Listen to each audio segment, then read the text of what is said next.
Hello guys! Woo! Okay, I'm so happy today. This is the game. We are not really live today because we pre-record that show. To be honest, we pre-record that show, so I will be able to welcome my guest today in the game talk. We're having one of the most busy, prolific, active MMA fighter in the martial arts scene in Asia, but worldwide now. So happy. Please welcome the Kill, Will Chope. Will Chope is with me today live, so we can finally have that talk. How are you doing, Will? Yeah, it's been a while. I think this has been in the plannings for like over a year. We've been talking about getting on a podcast together for about a year now. I was dreaming to make that moment happen, so it's on. We will have like 30-40 minutes together. I'm gonna ask Will on your behalf, guys, all the questions that I had the chance to get from Reddit or my personal page. So I'm gonna ask the question like you ask the question to Will the Kill Chope, and if I have some stuff that goes to my mind, I will ask for you. But first, let's get the intro of our show. Right? Allez, game on, game.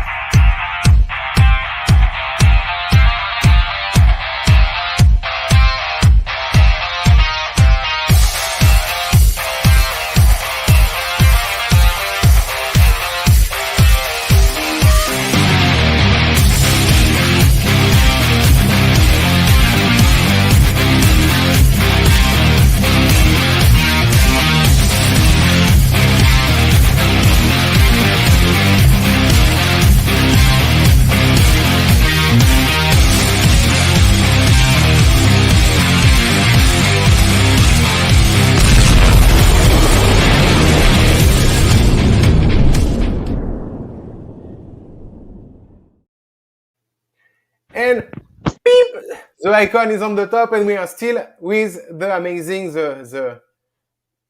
my brother, because I know you for such a long time, Will.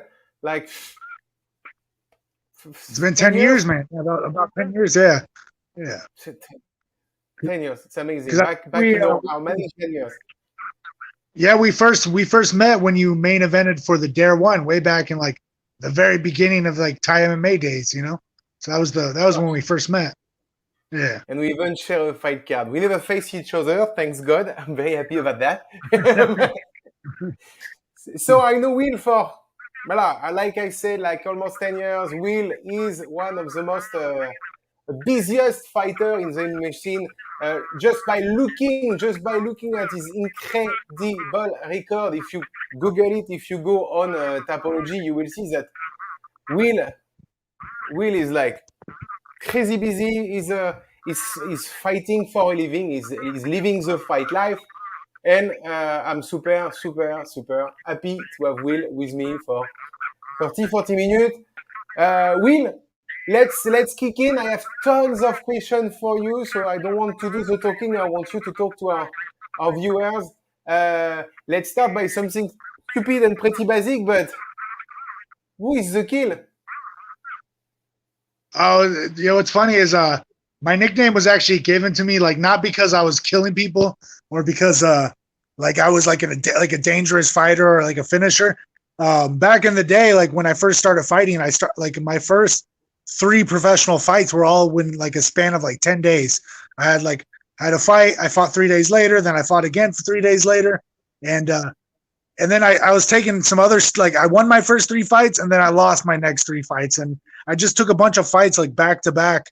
And I remember my friends were like, "Oh, you'd rather die or get killed than like turn down a fight." They said you should have just turned down the fights. Why do you keep saying yes and taking fights when you're not ready or taking different weight classes? And they're like, "You'd rather get killed than turn down a fight." And then they're like, Will the kill."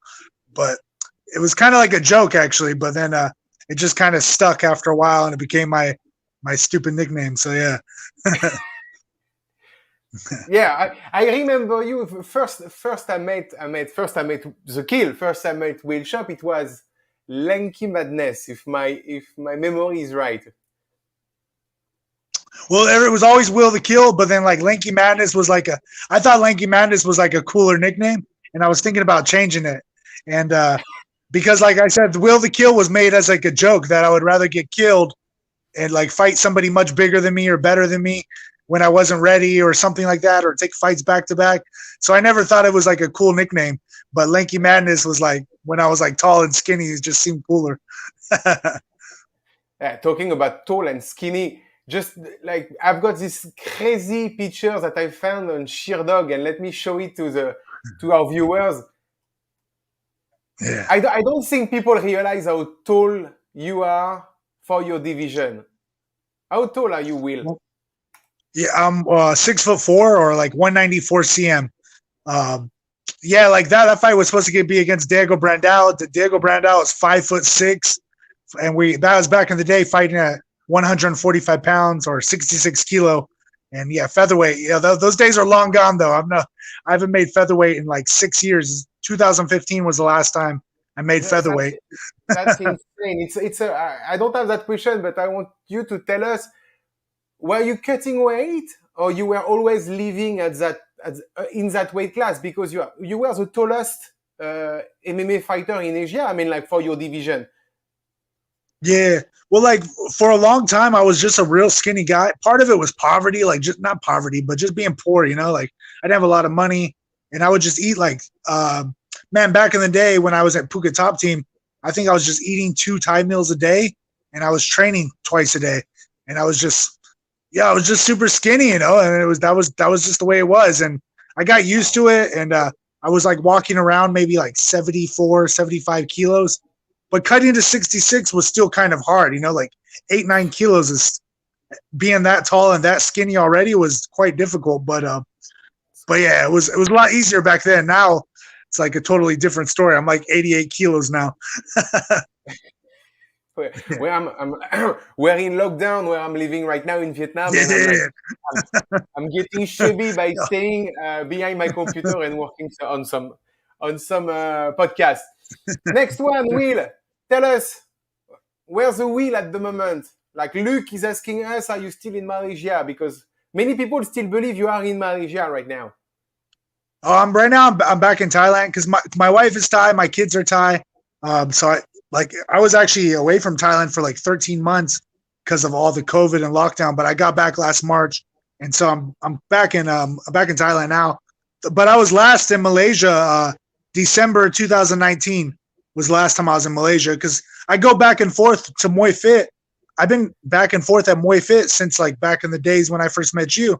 I would always go coach there at least 2-3 months per year. I'd always coach at MuayFit, and then maybe bounce around. I would go to like Singapore, go Philippines or Thailand. But I always spend like 2 months a year in Malaysia, and except for last year and this year because of COVID. But yeah, 2019 was the last time I was in Malaysia. We met because for the fans who don't know, we were in the same team. We were like running. We were at that time in the best team in Asia back in the days at MuayFit, with some of the biggest names in the MMA, like Eric Kelly, Peter Davis, Samir Merabe. Will Chope, Mark Mullen, myself, Murad Karayev. It was a team of killers back in the day. Like the MuayFit team was like dominating. Yeah, there was like what? It was like 6 months. There was like 6 months. Was it 2012 or maybe it's 2011 too? Like MuayFit was the best. Yeah, it was crazy. Shout out to Paul Theo if he's watching the stream. I'm sure he remembers those days like I do. It was oh, and I forget Isamu Imura for sure. How I can forget Isamu Imura? Ah gosh. But let's forget it. It's better like that. Will, the Kill Shop, you got tested in 3 different sports. So I don't think they talk about USADA. I think they are talking about the skills wise. You competed. I think that's the right word. I think Mike is saying you competed in 3 different sports. So you did MMA, you did Muay Thai, and you did bare knuckle. So which one is the toughest for you, Mike? Will? Question by Mike. I would say bare knuckle boxing is probably one of the toughest. It's just because it hurts so much. Like like I love Lethway. I like Lethway. I fought Lethway 3 times. Lethway is probably my favorite, but but I don't. So yeah, I fought Lethway, bare knuckle. And Muay Thai and K1, despite what people think, Muay Thai and K1 is still like pretty different like that, not having a clinch. And there's a lot of extra little dumb rules in K1. So that's kind of annoying. MMA is always tough as well, like just because you have to train everything, you know. But personally, I think bare knuckle boxing is like the toughest sport because it just fucking, when you get hit, there's no other impact like that. It hurts so much. You're not allowed to wrap your hands. You can't have anything over your knuckles. No gauze. Like in Lethway, you can put a lot of gauze and tape over your knuckles, but in bare knuckle boxing, you can't have anything. So yeah, it's brutal in my opinion. I've had, you know, like my nose is already like that. It's like I will not these cuts. I have a little video because you send us a really amazing video, and I will share it with our viewers so they can understand. And it's a non-copyright video, so I can post it, so it gives you the time to have a drink, guys. Watch the Kill Will Chope in action. I fight so often because I don't have a real job. I don't have a steady income. I got a family, I got 2 kids and my wife. And so if I don't fight often, we don't have enough money to pay bills or to live. I know a lot of people say it's a cliche, like, oh, they fight for their family and fight to live. But no, this is my real job. I don't have a salary. I fight.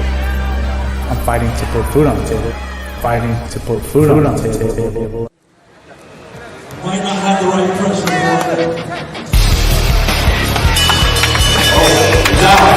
Chope has already opened up that nose of Max Holloway.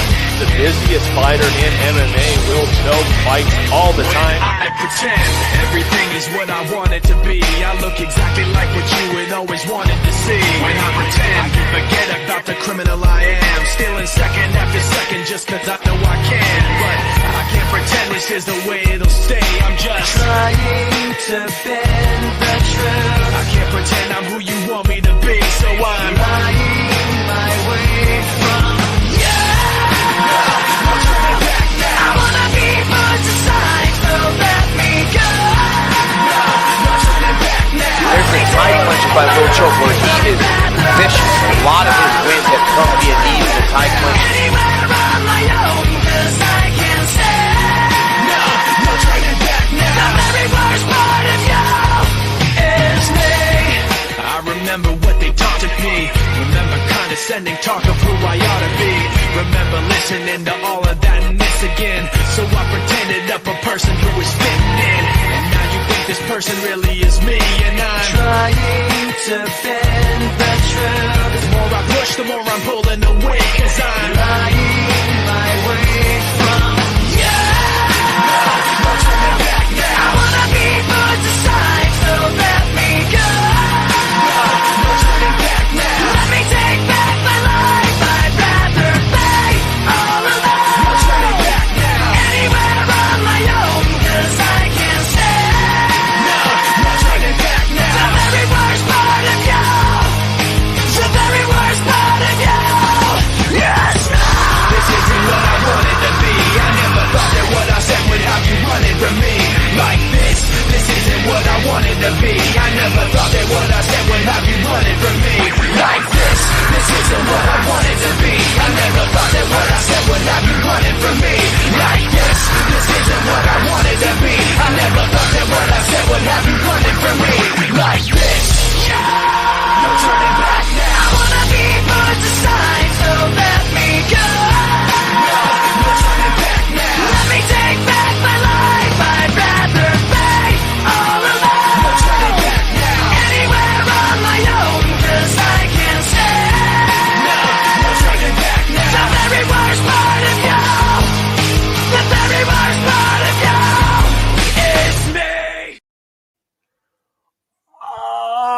That was good.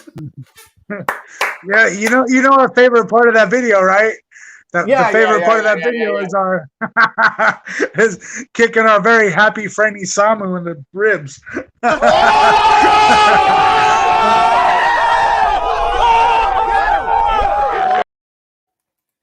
That was dope. The video is amazing. Thank you for sending us that video. I loved it. It's brilliant. So back to our question, man, because like I was for 3 minutes I was stuck and I was like doing that to the sound. It was amazing. Question of Puke123. I love that nickname, Puke123. What was your toughest fight ever? I think Man, all I've had some tough fights that I've won. Because I've had 123 professional fights now. I've had a lot of like random tough fights. There isn't like one particular one that sticks out. Like, of course, everybody thinks Max Holloway was the tough fight, which it definitely was. But I've definitely had harder ones. I fought Isao Kobayashi in Japan, and I just remember him being so fucking strong. And like, I just remember that was the last time I cut down to featherweight, and I remember just how depleted I was from my weight cut, and just and how strong he was. Yeah, that was a really tough fight. He fights in Bellator now, I believe, or maybe he still fights in Pancrase. I know he went on to Bellator after he beat me. Yeah, that was a real tough fight. I lost the decision. I just remember how fucking strong he was, and it was just like, man, I was like, I didn't know they made Japanese guys this strong. I can talk. I got a couple of Japanese myself. I've never been like fighting Aoki was like fighting a guy 2 divisions over. The guy has a prehension, a power. Yeah, crazy, man. I don't know what they eat for breakfast. John, I don't know if it's John Nutt, but it's John. The highlight of your career was facing Max in the UFC. So if you don't know, I mean, like if you do your research a bit, Will fought one of the best of all time. I mean, like he fought Max Holloway in the UFC, and John is asking, how was it to fight Max Holloway? I mean, like win or lose, it's not about the result of the fight. It's what is the feeling of fighting maybe one of the best pound for pound fighter in the world nowadays. Now I'm like his biggest fan, because every single time he does well, it kind of like I was the first fight of his like 14 fight win streak. I fought Max Holloway right after he lost to Conor McGregor. So like I was like right there back in the time, and it was a good fight. I still think I won the first round, but the second round he really got my timing. And I remember his just experience, like his experience at the highest level is like, even though I had more fights than him, I never had as many fights as him at that super high level. He already had like 6 or 7 fights in the UFC, and it was my first UFC fight. And I remember every single time I hit him, it was weird. Like normally when you hit guys, you see their confidence drop and they slow down. But every single time I hit him, he just got like more and more intense. And it was opposite for me. Every single time he hit me, my confidence dropped, and I slowed down, and he started getting my timing, and he frustrated me. It was weird fighting like another lanky striker as well, So yeah, I think the range must be difficult because like it's basically fighting a mirror image of yourself, right? He's just a little bit shorter. He's 6'2", I believe, and I'm 6'4", or he's 6'1", 6'2", but he has long reach as well. So I think mine and his reach is only a little bit different by a few inches. But but normally all my entire career I was fighting guys like way shorter, especially at that weight class. So it was interesting. That was like my first time to fight somebody almost the same height, So crazy. Yeah. But like many people think that was the highlight of my career because Holloway's such a big name. But like still, like I mean, I've had such like other fights that I think are like more memorable. I fought in some big shows in mainland China. I fought, even my Lethway fight in Japan was like probably one of the more memorable fights for me. Fighting in Korakuen Hall, like having that like nostalgia feeling growing up, like watching Japanese MMA. Like I've had some good times in Japan, but I fought then that fight too, fighting bare knuckle for the first time when I was in the O2 Arena in London. That was crazy. So I've had some good moments. And especially the good moments that I won, not just fighting Max Holloway where I lost, you know? Yeah. That's a good point. Thank you for asking. Next question of Paul. So I don't know who's the Paul. Where is the I'll tell. Team Buffet now? So if you don't know, guys, Team Buffet back in the days, like 10 years ago, there was a team between a team. Let's call it a team. There was a team in the team. It was Will Chope, so now our guest today, and the very famous, very popular former one championship athlete, and now I think he's signed with the UFC, if my memory is right, Mark Mugen Strigo. So where is the Team Buffet now? You were like the food team back in the days. Yeah, like me and Mark were like a two-man team. Like I made my pro debut in Taiwan, and he fought on that show. Like it was actually me, Andrew Leone, and Mark Mugen. We were Team USA, and it was Team USA versus Team Korea. And I remember Andrew Leone and Mark Striegel both won the fights, and I lost my fight. I lost my debut fight, and I remember I just idolized these guys. I idolized Mark Striegel, and you know, I talked online. We became like pretty close friends. I moved to the Philippines to train with them, and you know, we lived together for almost a year. Yeah, he was really good friends, and we had a really good we had a good relationship. And man, he really helped me become a good fighter back in 2011, 2012. I started developing.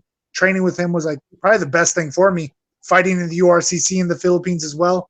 But yeah, but that like we kind of split up a long time ago. Like split up, we broke up. You know, we had a falling out. We stopped being friends. You know, egos, too much egos in the sport. You know, like we have and yeah, people are supposed to be part of your life for a certain time. It don't mean to be forever. Anyway, good question, good answer. Yeah.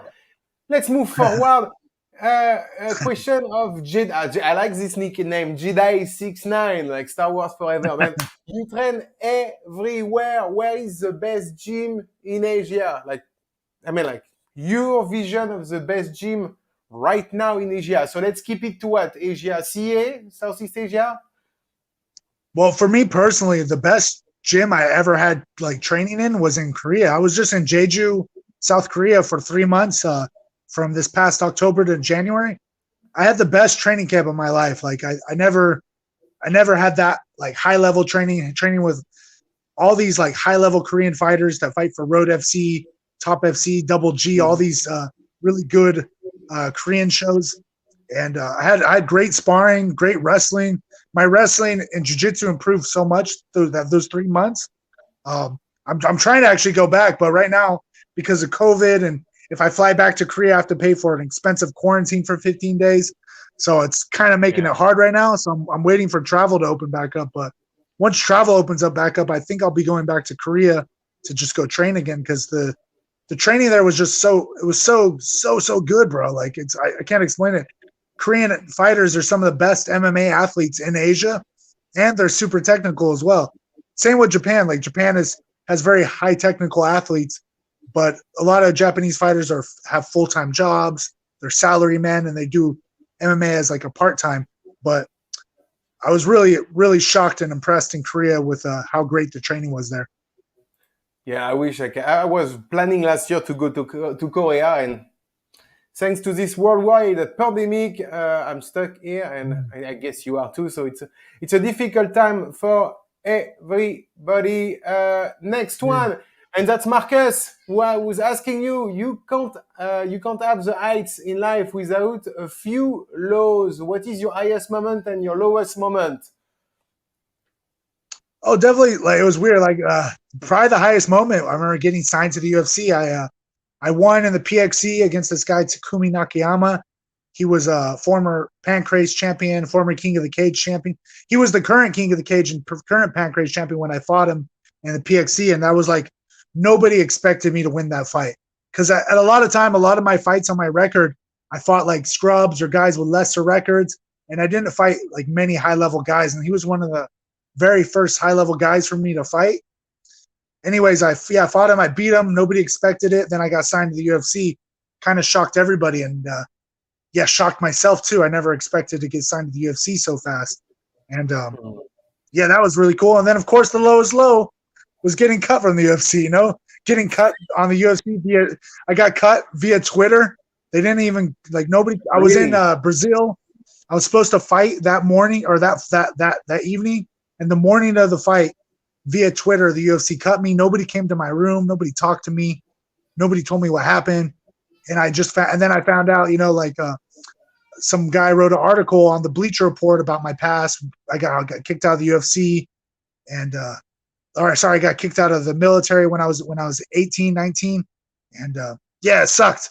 It sucked having that all blow up in my face, having people on Twitter talk mad shit about me and stuff, and that was definitely the lowest low. But yeah, whatever. It's all good now. Keyboard warrior is the worst. I hate keyboard warriors. But I get used to it. You know what? Like now I'm like Zeta can talk. I don't care. It's not like it used to be 10 years ago. 10 years ago, I was taking everything personally. Now I can manage that. I'm laughing a bit. But same. Question, I want to ask you that question. I want to ask you that question. And that's Jira1 who's saying, how is Thailand now? How difficult it is to train and fight in Thailand? Well, it depends where you're at right now, because in Tiger Muay Thai now, you have to be vaccinated only. You have to be vaccinated to train at Tiger Muay Thai. Even the Muay Thai shows that are fully vaccinated to fight in one championship, you have to be fully vaccinated. Even these Muay Thai shows in Thailand now, all the Muay Thai shows are canceled. Is that something official? Oh no, but I mean, because you give me an exclusivity, something I didn't know. So you to fight in one championship and those major events now in the Asian perimeter, you have to be fully vaccinated.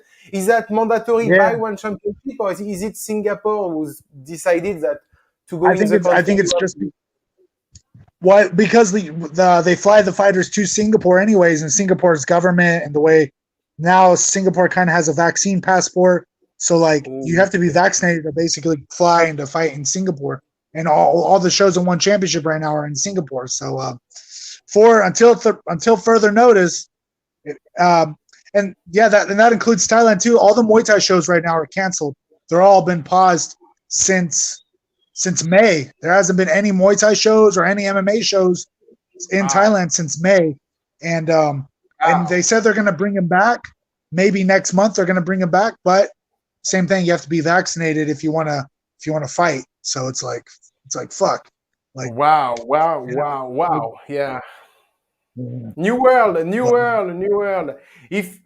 you want to know, when I say we don't talk about vaccination and the whole COVID stuff at the moment, but in my country here, if you want to work, you have to get the vaccination. So yeah, I mean, I'll keep my personal opinion aside what I feel about it, but that's what's happening in Bangkok too, because I'm gonna take a job in Bangkok later this month, and Bangkok's starting to really enforce, and they might be releasing a vaccine passport in October. So even though I'm against it, this is just the way the world is right now, and it's just we got to adapt or find new ways to. It is what it is, Roll with the punches. I still have three more questions. Yeah, so back to the question, training and fighting in Thailand right now, it's kind of hard.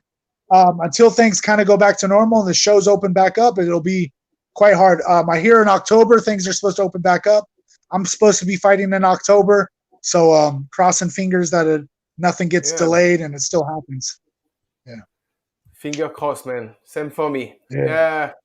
Pim, your professional record is crazy. But we discussed about that earlier. How long will you keep fighting? And I guess they talk about how long you will stay active as a professional fighter. Will is and that's just his MMA fight, guys. Just his MMA fight is 38-17, and he has more than 100 fights all over. So, Will. I just turned 31 yesterday. Happy birthday. Yeah, thanks. But I definitely think I'll be fighting for at least 10 more years. I hope. As long as there's no serious injuries, I hope I could still fight for 10 more years. My idol is Dan Severn. He had his last professional fight when he was 52, So I want to get over my expression. Look at that. Up. Yeah. What? 52. You say 52. 52. Yeah. Okay. But Dan Severn, he fought UFC, like the first UFCs. He was a UFC champion. He fights at heavyweight too, so he never had to really cut weight. But I definitely hope to fight. Like I have over 100 fights, but I want to have over 100 professional MMA fights. I want to be part of that like exclusive club of fighters with over 100 MMA fights, because there's only I think like less than 10 in the world with over 100 professional MMA fights. So I definitely want to be one of them. Wow. That's insane. I mean, like when I've just I personally have 17 pro fight, and already my body is all broken. I mean, like I was planning to get back this year for 1 or 2 fight, and when I try to put my body in that kind of training, I have pain in my elbows, I have pain in my lower back, my neck is like, So man, I'm like, wow, 100 fights, it would be insane. But I wish you will. Let's switch to a question of Manuel. Manuel, what would you tell to an what would you say to an aspiring fighter? I want to become a pro fighter. So what would you advise him? Because it seems that Manuel wants to become a professional cage fighter or professional pro fighter. Give us your point. Yeah, I would just tell him to ignore the haters, because I remember when I told people I wanted to fight and I was going to move to Thailand, they all thought I was crazy. I remember I had some friends who just thought I was going to go move to Thailand to go sleep with Asian girls and go party and stuff. And that's all they thought I was going to do, I was like, I'm going to do that for sure. But, I'm going to go fight as well, But I don't know what you're talking about. But man, I'm like, you just can't listen to those haters, and you got to set a goal and actually do it.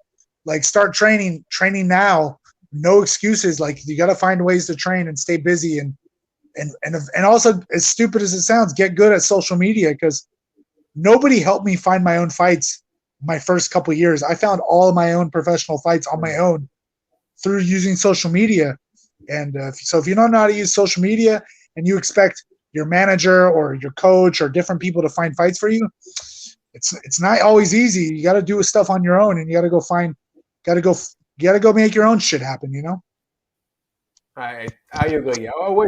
If I could get back in time, I think I would. I would have get a manager, because dealing those shit by yourself. No, definitely, because doing a lot of stuff on my own too, it makes it really hard to negotiate with promoters directly for your money wise and stuff. So it's nice having a manager in that regard, but your manager's not going to take care of you for your first 5 or 10 professional fights. Once you become a little bit famous, then get a manager. Don't just think your manager's gonna help you make your pro debut. You're gonna be 1-1 as a professional fighter, and then and then what? And then he's gonna keep you busy all the time, making $500. He makes 10%, 20% on super small fight purses. It's not worth it for him to find you fights, and so he's not really gonna care, So, I don't know. I agree. Yeah. I have a final question from Rob. Let's call him Rob T. If you could sign with a promotion and fight your dream opponent, who would it be? Yeah, why not? I like the question. Let's go. Will. If I could, I wish Pride was still around, but since Pride's not around, I'd want to go to Ryzen. Ryzen, of course. Fight at the Saitama Super Arena. Fight at the huge Japan or the Tokyo Dome. I fought right next to the Tokyo Dome, but I didn't fight in the Tokyo Dome, So it would be cool. It's because it's crazy. Caraco and Hall is right next to the Tokyo Dome, but it's this little basically a street away. You have the dome, you cross the street, you go down, and I was there. It's crazy. When she put in a World Series of Fighting, and it was crazy. I was like a kid, man. Yeah, but it's nostalgia for us who watched anime growing up and seeing the Caraco and Hall. You're like, what? This is it. This is it. You're so surprised. selfie. I was taking so much selfie. So who would you fight? So it would be in Ryzen or in Pride, and who would be the opponent of your dream? Man, it would be cool Man, not now because it sounds bad now. It seemed like it would be cool to fight Sakuraba or fight like one of the OG veterans, you know, Oh, yeah. like but like maybe like 5 years ago or 10 years ago, you know, but Kawajiri or something. Prime Sakuraba. Yeah, like Sakuraba or Tatsuya Kawajiri or Takanori Gomi. I would love to fight one of those like Japanese JMMA legends. Like that would be a dream fight for me. I like it. Sakuraba. I like Sakuraba. Yeah, I give you. Sakuraba or Gomi. Gomi would be cool too. I think Gomi's still young enough, you know. I would have more chance with Sakuraba than with Gomi. I think Gomi striking is too fast for me. My dear Will, we are 36 minutes in, and I have not a question, but we're gonna resume. We're gonna stop that podcast. I will give you the last word. Tell us anything you want. You shoot out like your URL. Give yourself some publicity for your page. Anything you want to say, sir, for our viewers? Bro. It's just good to catch up, man. Long time we haven't talked, so man, it's cool to talk after so long, brother. Man, anytime. Nothing to say. Just stay positive. You know, this whole COVID shit, it can't last forever. So, everybody just out there, stay positive, and things are going to get better soon anyways, you know? Can't rain forever. I hope so. Or like we say earlier, we're going to have to roll with the punches and new world. Yeah. Will, thank you so much. It was amazing to share with you those minutes together and that you take the time to answer all those questions. I wish you the best. Much love from Vietnam to Thailand. Stay awesome, stay amazing, stay positive, stay super handsome like we are. And Cheers, I wish you an amazing day. Thank you so much, brother. Love you. Bye-bye.